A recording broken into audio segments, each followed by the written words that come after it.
কালো জিরা। রাসূল সাল্লাল্লাহু আলাইহি সাল্লাম কালো জিরাকে শুধু মৃত্যু ছাড়া সব রোগের মহা ঔষধ হিসেবে আখ্যায়িত করেছেন। কালো জিরার উপকারিতা চিকিৎসা বিজ্ঞানেও প্রমাণিত। হাদিসে এসেছে, হযরত আবু হুরায়রা রাদিয়াল্লাহু তাআলা আনহু বর্ণনা করেন, রাসূল সাল্লাল্লাহু আলাইহি সাল্লাম বলেছেন, কালো জিরা ব্যবহার করো। কালো জিরায় রয়েছে শাম ছাড়া প্রত্যেক রোগের প্রতিষেধক, আর শাম হলো মৃত্যু। বুখারী।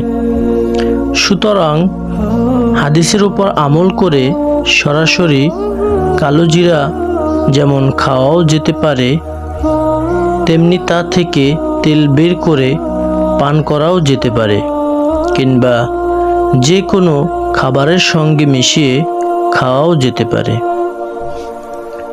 আমার ভিডিওটি যদি আপনাদের কাছে ভালো লেগে থাকে তাহলে এখনই একটি লাইক করুন, আর যদি আমার চ্যানেলে নতুন হয়ে থাকেন তাহলে এখনই একটি সাবস্ক্রাইব করে দিন।